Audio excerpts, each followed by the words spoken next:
Health Shift Project, and with me today I have Shelley. Hello, Hi. everyone. Hi. And Shelley has a special topic that she has prepared for us today. And once again, we are talking about stress. Stress seems to be very top of mind for many of us. And the title of this is Balancing Your Nature. And she's really going to tap in at like, are you struggling with prolonged stress? And I know I am. So I'm really interested to hear what Shelley has to talk to us about today. So Shelley, I'm going to pass it right on to you. Thanks. Hi, Carrie. Um, so I hope, first of all, everyone is enjoying this beautiful weather outside. So if you can get outside, soak up that sun, so good for us. Yeah. And I'm just going to talk a little bit today about something I've kind of prepared for the membership community. And that is, I've prepared 3 different sequences that people are able within the community to download and kind of print out for themselves to kind of be a guide for themselves that they can just put on their mat or put on the floor in front of them. Just a short little sequence. It'll take you maybe 5 minutes, or if you want to hold a longer practice, it could be you can do a few repetitions and just create yourself a little sequence, a little practice for yourself. But it focuses on what your nature is when you're in prolonged periods of stress. So we all have different kind of tendencies. Some of us are like, earth mama. Some of us are more like, got to get that done, more fiery personality. And, some of us are like creative dreamers. We all kind of have different natures. But then what happens to us when we're in prolonged periods of stress? And then what natural tendencies come out? And that can be, failure to move forward, feeling lethargic, failure to complete tasks or complete things that need to be done. Another tendency that will come out is more of a fiery personality, feeling argumentative, feeling maybe even overstimulated. And then a third tendency that can come out is feeling very foggy and, cloudy mind, not being able to focus. So I've created a sequence for each of those tendencies that we have when we feel stressed. And it may be different per day.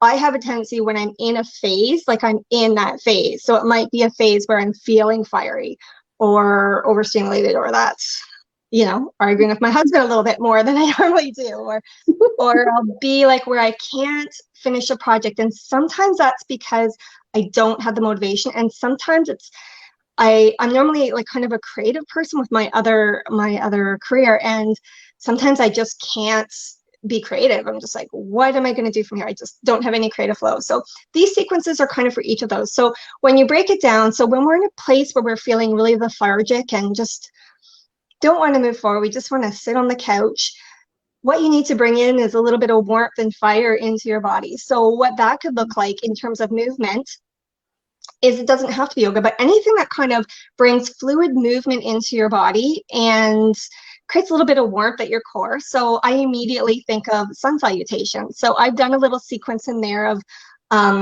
a little variation of sun salutation that you can do in the morning, just or throughout your day, to kind of move out of that place of not being able to move forward, of feeling lethargic.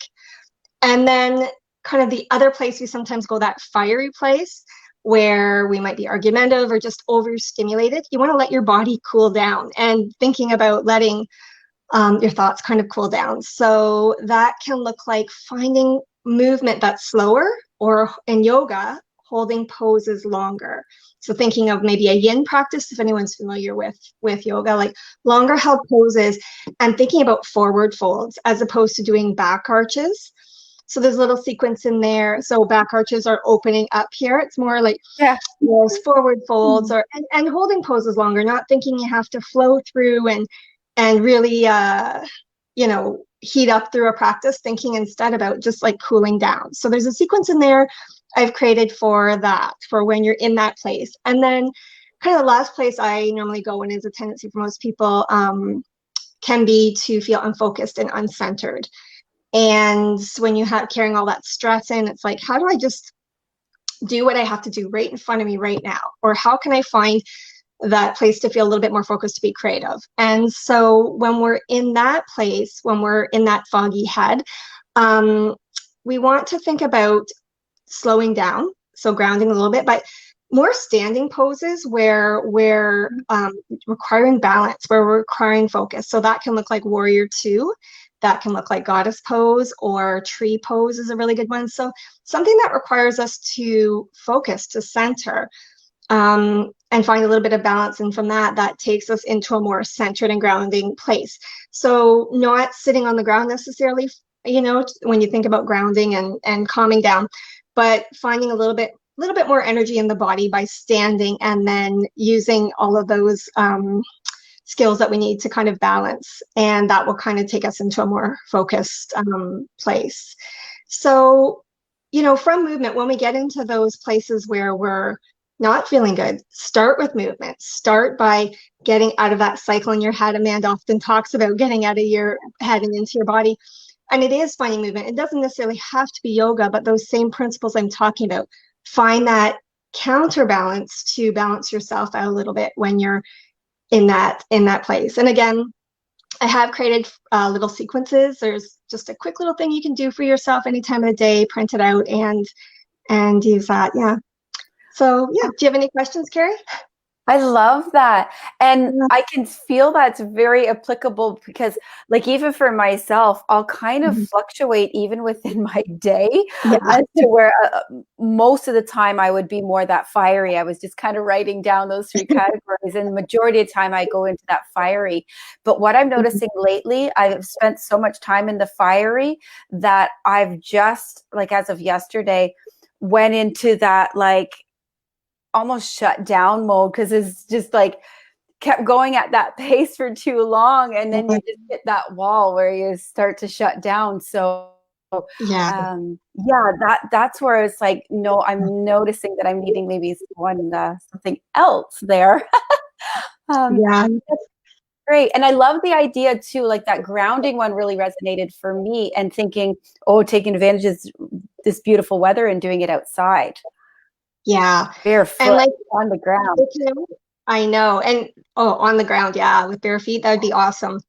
I know, again, it only takes 5 minutes of your day. It's like a reset in some ways, right? It's like you just can kind of come out of that place where you are, do the opposite movement. And, and I also like always downward facing dog as like a reset too, because any type of inversion where you just, you're looking at the world in a different way, where your head's coming below your heart, just kind of takes you to a different mindset, and then maybe moving into some of those movements I've talked about. But yeah, that's what works for me. And I just wanted to share that. I can relate to that. I like just doing the forward fold and just kind of allowing myself just to like hang there. It's almost like just I'm giving into it. Yeah. But I never thought of it as that, like that, the inversion and a different way of looking at things. And I just kind of like, I just want to bend over and I don't know. It's just, for me, that feels good. So having that explanation of the inversion kind of makes sense too. Well, also inversion, anytime you're tucking your chin in or that bow forward, it actually stimulates your vagus nerve. So that will immediately start to trigger that parasympathetic nervous system to start balancing you out a little bit. If you're in that sympathetic nervous system, cortisol production, and then just that inversion stimulates the parasympathetic nervous system and does take you a little bit into more balance. So yeah. That's so cool. I never knew that, but I love that my body tells me this is what I need right now. And that's why, like, you and Amanda are giving me the science behind the why my body is telling me to do that. I love that you said that, actually, because that is one thing I love, and what I like to introduce in yoga is that listening to yourself, like listening. So when some people might listen to this and be like, well, I don't know what I'm doing right now. And it's like, take a moment, take 4 deep breaths, and just be like, how am I feeling right now? Right. People don't stop to even ask that. And then, and then listen and your body will naturally take you to where it probably should be going. So, yeah. She does. We just need to listen, right? Exactly. Yeah. Turn off that monkey mind. Yeah. Okay. Oh, that was so lovely.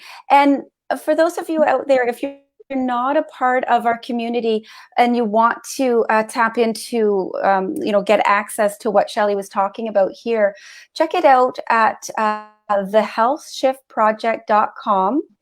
And we'll put links for you as well in the notes here to link to that. So you can join our community at any time, and that way you can gain access to what Shelley was talking about. We'd love to have you part of the community. Shelley, is there anything else that you would like to share in closing? Nope, just everyone get outside today, soak up that sun, and I hope everyone has a wonderful day. Wonderful. Thank you so much for sharing that, Shelley. I know it's beneficial to all of us. So have a great day, everyone. Bye. Bye.